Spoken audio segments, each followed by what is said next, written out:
생명의 돌 예수 그리스도라고 하는 지하에서 오늘 말씀을 우리 함께 나누도록 하겠습니다.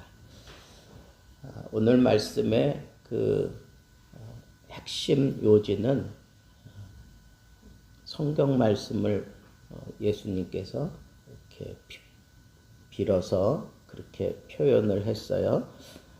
뭐라고 나와 있습니까? 건축자들의 버린 돌이 모퉁이의 머릿돌이 되었느니라. 이렇게 왜 건축하다가 이거 뭐 쓸모없겠다. 이 건물에는 맞지도 않고 뭐 그러겠다. 그래가지고 그냥 버렸어요. 근데 어떤 사람이 거기를 이렇게 막 정리하고 치우다 보니까 아니면 오랜 시간이 지나서 거들떠도 안 보던 그 버려진 그 돌, 그걸 가지고 머릿돌을 만들었다. 머릿돌. 우리는 머릿돌 그러면 이제 그 왜 건물 다 지어놓고 난 다음에 뭐 이렇게 초석 뭐 이래가지고 뭐 이렇게 그걸 머릿돌로 인식하잖아요. 근데 이스라엘 백성들은 머릿돌 개념이 어떠냐 하면 이 사람들은 건축을 할 때에 큼지막한 돌 그걸 잘 다듬어요. 반듯하게 잘 다듬어 가지고 건물에 세워질 건물 제일 오른쪽 귀퉁이에다가 그 돌을 딱 놓는 거예요. 그러니까 높이, 부피, 뭐 크기 그게 머릿돌이에요. 그게 기초돌이에요.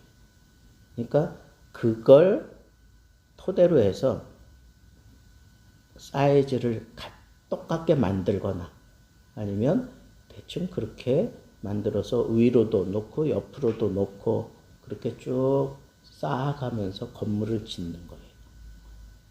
그러니까 여기 머릿돌 개념은 어떤 거예요?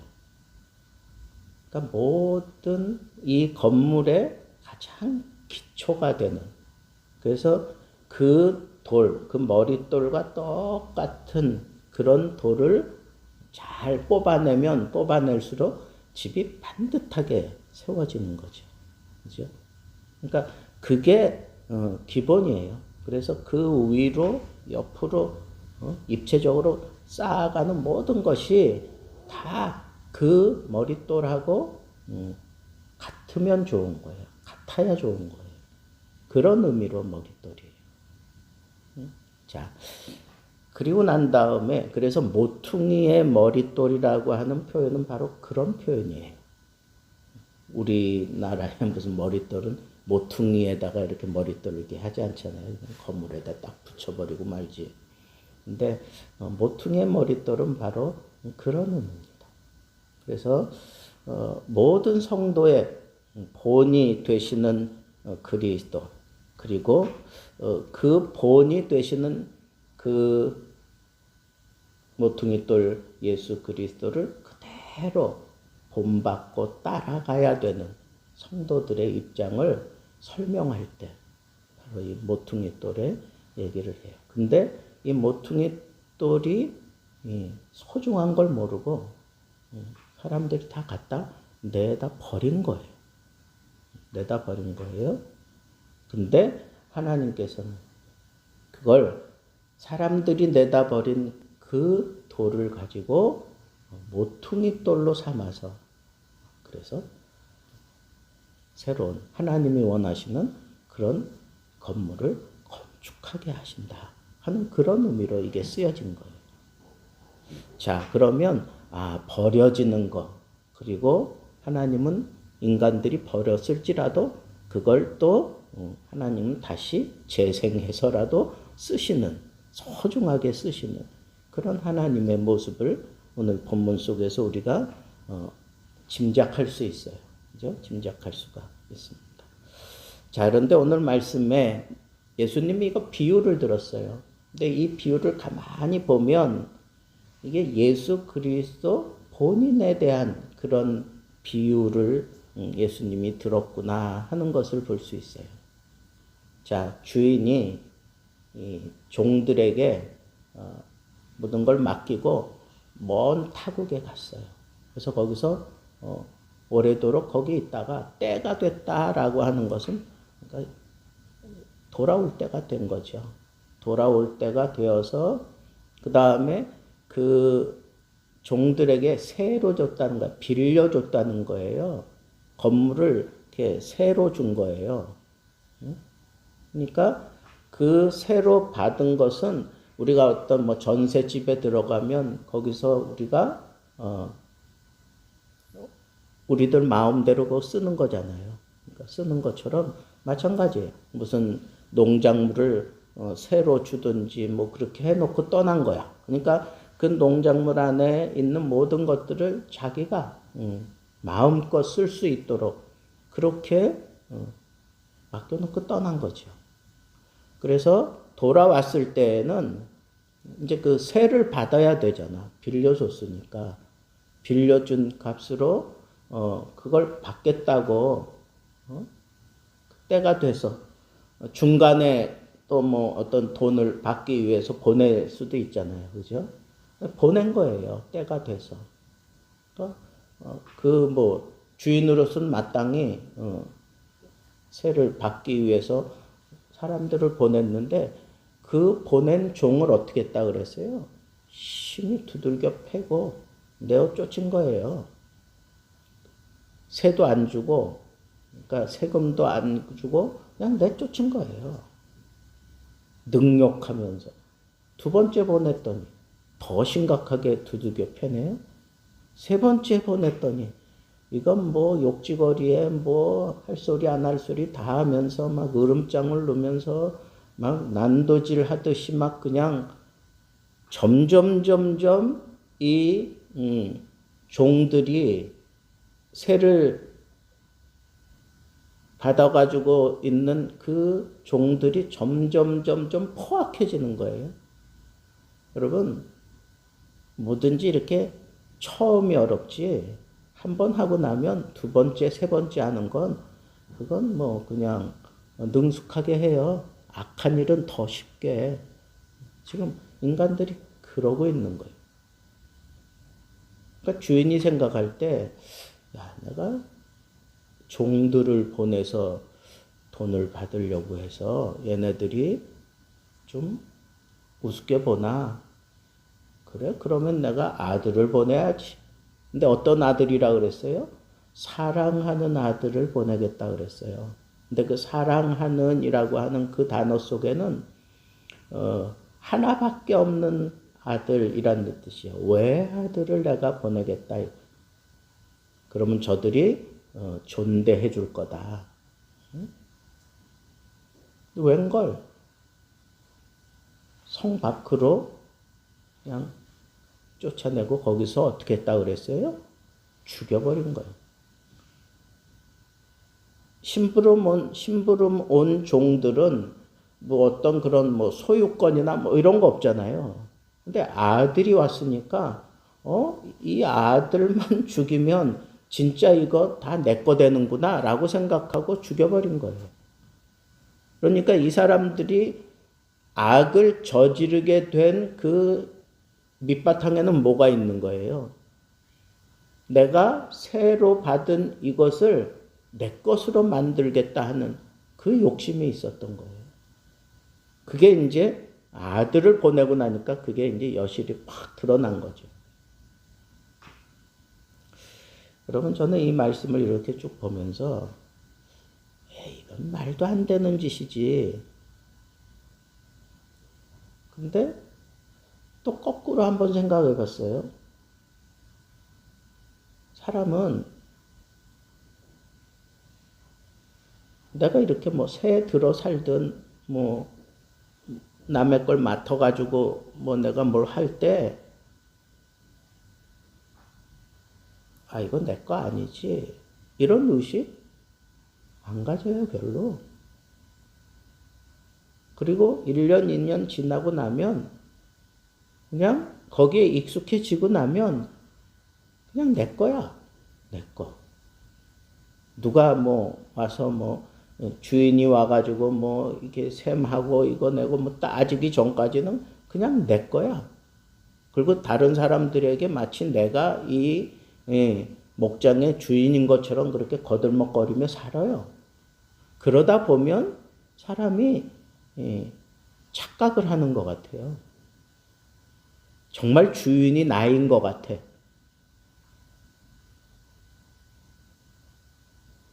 근데요, 이게 아주 사람의 그 정곡을 찌르는 비유예요. 사실은 정곡을 찌르는 거라고. 우리 주님께서 선지자들을 계속 보냈어요. 하나님이 선지자들을 통해서 이 백성들에게 말씀을 하고 하나님의 음성을 들려주고 너희의 주인은 하나님이다. 너희의 주인은 바알이 아니다. 아세라가 아니다. 물질이 아니다. 하나님은 이걸 원하시는데 너희의 주인 하나님은 이렇게 살라고 하시는데 너희들 왜 그렇게 사니? 그러면서 하나님의 말씀을 전하는 그런 선지자들을 다 죽여버려요. 이스라엘 백성들이 다 죽인 거 아니에요? 눈물의 선지자 예레미야, 이사야 선지자 다 죽습니다. 그 백성들에 의해서 죽어요. 여러분, 하나님의 말씀을 제대로 전한다라고 생각되어지는 그런 선지자들을 다 죽여버리는 게 그게 하나님의 백성이라고 자부하는 이스라엘 백성들이라 그런 얘기예요.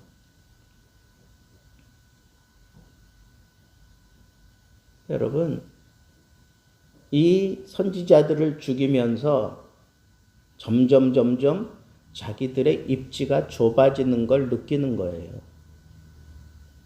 그러면서 두려워함과 동시에 그 다음에는 하나님에 대해서 정면으로 막 도전을 해요. 왜? 막 쥐도 궁지에 몰리면 대든다 그러잖아요. 딱 그런 형편이야. 이게 죄에 심각하게 그렇게 물들어가는 그런 인간들의 모습이 여기 지금 잘 나타나 있어요. 그러니까 그렇게 눈물을 흘리며 그 백성들에게 하나님께로 돌아오라고 그렇게 외쳐대는 그 예레미야를 저기 유배 생활을 보내놓고 거기서 돌로 쳐 죽여버려요. 예레미야가 그렇게 죽었어요. 이사야는요, 톱에 난도질을 당해서 죽었어요. 이런 사실들을 다 알고 있는 입장에서 지금 이 비유를 통해서 주인은 누구예요? 하나님이고, 그죠? 이 종들은 누구예요? 유대인들이에요, 유대인들. 그리고 하나님이 보낸 종은 누구예요? 선지자들이고. 아들은 누구예요? 예수 그리스도고. 그 맡긴 그 포도원은 바로 이스라엘이에요, 이스라엘 땅이에요. 근데 그 아들 죽일 때 그 성 바깥으로 몰아놓고 거기서 죽이잖아요. 예수님이 이 비유를 들고 얘기하시면서 당신이 어떻게 죽을 것을 다 알면서 그걸 이렇게 비유로 이렇게 얘기하실 때 그 예수님의 마음은 어땠을까? 지금 예수님 당신에게 일어날 그 얘기를 그대로 지금 얘기하고 있는 거잖아요. 그러면서 예수님이 도대체 뭔 얘기를 하고 싶어 하는 걸까? 인간은 자꾸 이렇게 죄를 짓고 그러면서 점점 두려움과 그리고 자기 설 자리가 없다고 하는 걸 느껴지면 오히려 이제는 공격을 해요. 하나님을 향하여 공격하고 막 이런단 말이에요. 왜? 죄라는 게 본래 그런 거예요. 부패하게 만들어요. 아주 철면피로 만들어요. 이 죄에 사로잡힌 사람들은 다 이렇게 반응을 보이는 거예요. 피 흘리고 마는 거예요.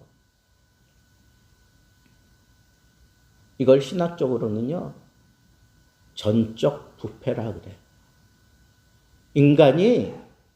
인간 스스로 이 죄의 굴레를 벗어내지 못하기 때문에 당연히 그렇게 될 것을 예수님은 다 예견하고 있는 거예요.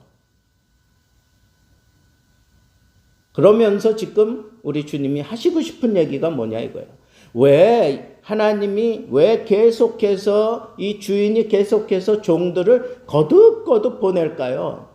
똑같이 그렇게 취급을 받는 걸 똑같이 경험하면서 왜 똑같이 다시 또 보내고 다시 또 보내고 다시 또 보내는 걸까요? 부패한 인간은요, 이 전적으로 타락한 인간들은 이 죄로 인해서 입지가 점점 좁아지니까 저항을 하고, 그리고는 이제는 주인이 와서 우리하고 셈하자고 하겠구나 라고 생각이 드니까 점점 입지가 좁혀지는 거야. 그러니까 아예 그냥 아들까지 죽여버리고 이걸 완전히 우리 것으로 만들어 버리자, 뭐 이제 이런 식으로 그렇게 막 나가는 거예요. 그게 전적 타락한 인간의 모습이에요. 예수님은 지금 이 죄의 심각성을 확 드러내고 싶은 거예요. 그것도 지금 메시아를 기다린다고 그렇게 찬양하고 다니는 그 사람들을 향하여, 그 속에서 어찌하든지 자기의 기득권을 놓지 않으려고, 그리고 이때까지 자기가 가르쳐왔던 그 말씀이 진실하다는 걸 얘기하고 싶어하는 그 서기관들에게, 제사장들에게, 그리고 사내들인 공의원, 민족의 지도자들이라고 하는 그 사람들에게 말이죠. 뭘 얘기하고 싶어 한다고요? 이 죄의 부패성, 전적인 이 부패성을 얘기하고 싶은가?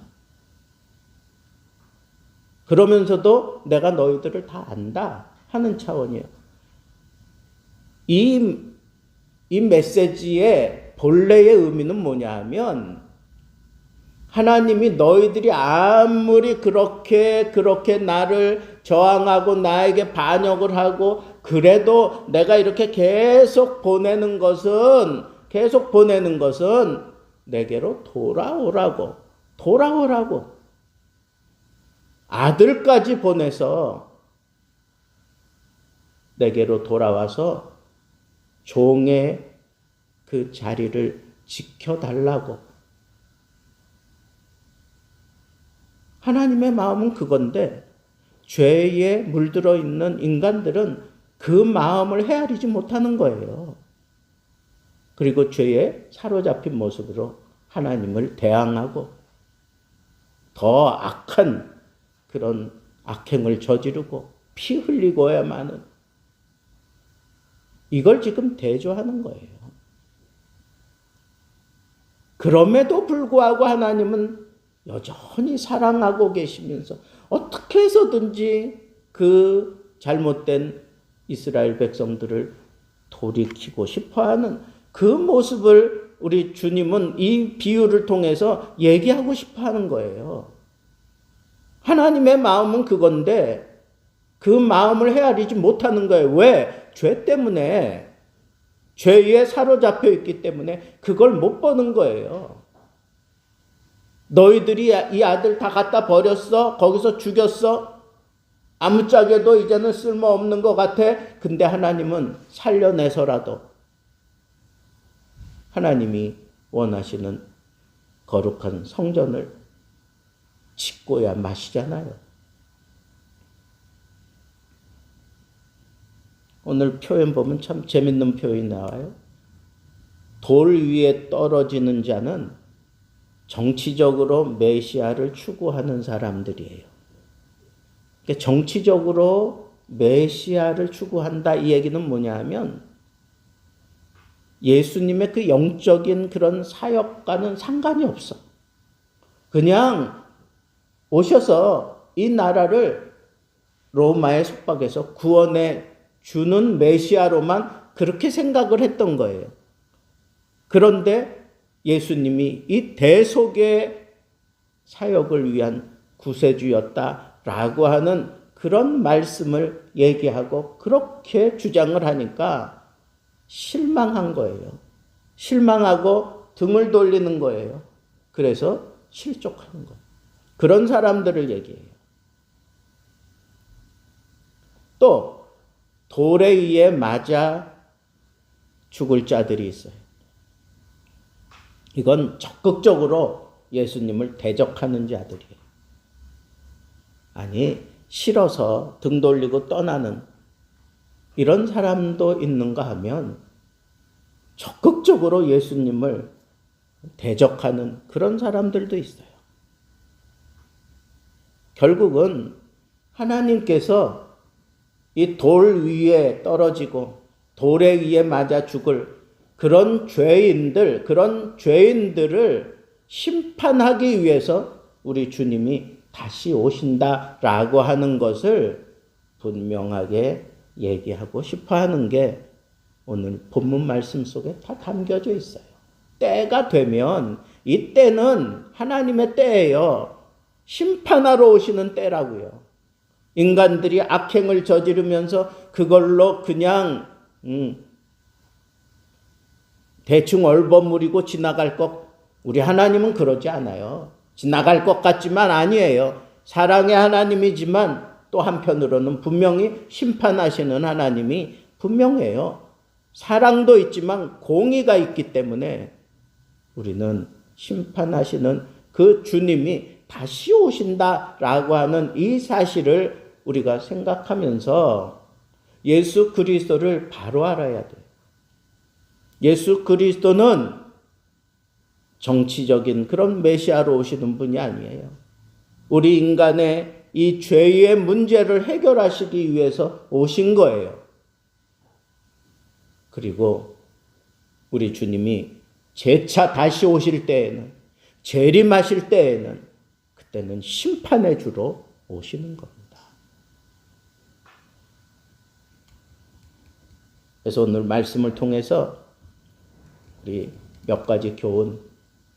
첫째는 인간은 전적 부패한 그런 심성을 가진 존재다라고 하는 것. 하나님의 백성이라고 하는 이스라엘 백성들이 결국은 메시아인 예수 그리스도를 십자가에 못 박아 죽이잖아요.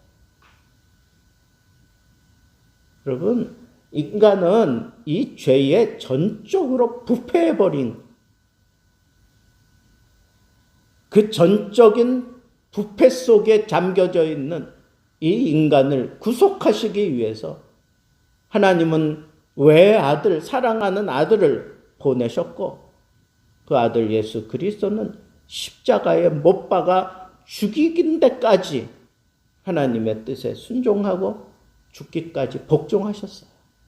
그러므로 말미암아 우리가 이 죄에서 구원함을 얻었다는 것. 여러분, 인간은 구세주 없이는 전적으로 부패해져 가지고 이렇게 하나님의 뜻을 외치는 사람들, 선지자들을 돌로 쳐 죽이고 톱으로 썰어버리고 맹수들에게 던져버리고, 그게 그리스도 없는 인간의 진솔한 모습이에요. 두 번째 교훈은 뭐예요? 그럼에도 불구하고 우리 주님은 계속해서 선지자들을 보내고 설교자들을 보내고 계속해서 하나님의 뜻을 전하는 사람들을 보내는 이유가 뭘까요? 너희들 까불어? 어디까지 그러나 보자. 이게 아니잖아요. 돌아오기를 바라는 거야. 돌아오기를. 탕자가 돌아오기를 기다렸던 그 아버지가 멀리 바라보면서 날마다 기다리다가 남루한 모습으로 오는 그 아들을 보고 달려갔다 그러죠. 달려갔다. 그 마음이 하나님의 마음이라는 거예요. 그 마음. 그런데 우리는 이 죄에 물들어 있으면 그 마음을 헤아리지 못해요. 그게 문제거든. 그게 문제라고요. 그래서 하나님을 대적해요.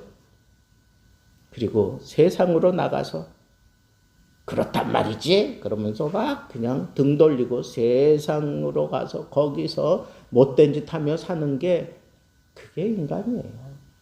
그런 인간들임에도 불구하고 우리 하나님은 거듭 말씀하시면서 돌아오라고. 근데 아무리 돌아오라고 사랑으로 그렇게 얘기를 해도 죄에 물들어 있는 인간은 자기 입장 좁혀지는 것만 생각하고 더 악한 일을 저지르는 게 그게 죄의 심각성이란 말이야. 죄의 심각성. 결론이 뭐예요? 하나님은 다시 오셔요. 우리 주님 다시 오셔요. 그때는 심판하러 오시는 거예요. 죄에 대해서 심판하는, 의에 대해서 심판하는 거예요. 믿지 않은 거에 대해서 심판하시는 거예요. 여러분, 이런 심각한 인간의 모습, 그 인간 속에는 우리 예수 믿는 사람들도 포함돼요. 내가 구원받았다고 해서 이런 마음이 안 생기는 게 아니에요. 죄가 들어가면 구원받은 인간에게도 동일하게 강력하게 역사하고요. 아예 세상적으로 사는 사람, 예수 그리스도를 영접하지 않은 사람, 그 사람들은 그냥 죄의 종으로 살아가는 거고. 여러분, 우리는 주님 오실 날, 심판의 주 오실 날 가까운 줄 인식하고 날마다 우리 하나님 앞에 이 죄를 고백하며 이 죄와 싸우며 살아야 돼요. 이 죄 다시는 짓지 않겠다고 그렇게 막 발버둥치며 그렇게 몸부림치며 죄 짓지 않으려고 막 몸부림치며 살아야 돼요. 그러지 않으면 우리도 언제 무너질지 몰라요. 그런데 감사한 것은 우리는 이미 예수 그리스도께서 이 죄 문제를 다 해결하시고 그리고 우리를 구원하셨어요. 십자가에서 우리 주님은 이 모든 인간들의 죄값을 다 치르시고 그 죄를 가지고 손 내미는 그 마귀의 손을 부끄럽게 만드신 거예요. 청구할 게 없는 거예요. 대속이라는 게 그거예요. 다 지불했다는 거야. 그러니까 우리는 막 죄와 심각하게 그냥 막 부둥켜 안고 싸우는 그런 모습으로 사는 건 이건 어쩌면 소극적인 모습이에요. 더 성숙하고 더 적극적인 모습은 어떤 걸까요? 내가 예수 그리스도로 말미암아 구원받았다라고 하는 이 사실, 이 구원받았기 때문에 더 이상 나는 죄의 종이 아니다라고 하는 이 사실을 선언하고 죄와 나는 상관이 없다. 나는 더 이상 죄의 종이 아니다. 종로로 탈 필요가 없다. 이 죄를 가지고 주인 행사하려고 하는 마귀에게 더 이상 내가 복종하며 살 필요도 없는 거예요. 나는 그리스도의 종이에요. 그러니까 적극적으로 어떻게 살아야 돼요? 예수 그리스도의 피로 내가 구원받았다 하는 이 믿음을 가지고 믿음을 가지고 적극적으로 이 죄에 시달리고 있는 인생들에게 이 구원의 소식을 증거하며 사는 것, 이것이 바로 참다운 믿음의 정수예요. 믿음의 정수입니다. 그래서 오늘 말씀 여러분 특별히 이제 4월달 고난주간 한 달 정도 남은 것 같은데 예수님께서 특별히 당신이 이렇게 죽을 것을 내다보면서 이런 비유를 드는 그 마음이 어땠을까? 정말 여러분 참 짠하지 않았겠어요? 또 제자들 다 자기를 버리고 떠날 것도 알고 예수님이 고난주간에 일어나는 일들을 이런 걸 그냥 생각하고 있는 게 다 그 눈앞에 나타나는 그런 것들을 보면서 얼마나 마음이 찢어질까? 얼마나 마음이 여미어졌을까? 오늘 말씀을 이 비유를 들으면서 하나님을 좀 제대로 알라고 내가 왜 여기까지 와서 이렇게 죽어야 되는지를 그게 다 지금 너희들이 저지르고 있는 이 죄 때문이다 라고 하는 이 경각심을 우리에게 던져주기 위해서 모진 십자가를 앞에 두고 이런 설교를 하는 그 예수님의 마음을 우리가 헤아리고 우리 남은 인생 정말 죄와는 정말 자꾸 멀어지셔야 돼. 그리고 십자가 붙들고 날 구원하신 이 구속의 사랑을 증거하며 살아갈 수 있는 죄에서 해방받고 주님이 나를 구원하셨나라고 하는 이런 간증하며 외치며 살아갈 수 있는 복음적인 사람 되기를 우리 주님의 이름으로 축복합니다. 기도하겠습니다.